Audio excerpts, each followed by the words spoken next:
How to fix photo mode in TikTok. So let's go and head on to this tutorial.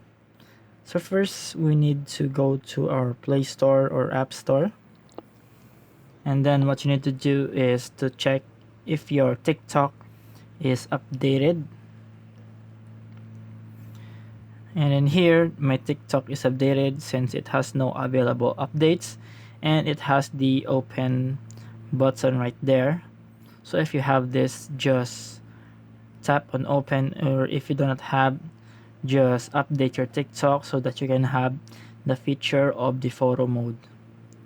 So once we are here on our TikTok, what we need to do, so to go, let us go first on our profile, and then you would see the plus icon or plus button in the middle.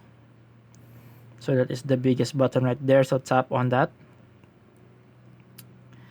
So once you tap on it, you will be directed through here to your camera, and you can see the photo mode, and I am in the photo mode right now, and it is beside the time of the cameras.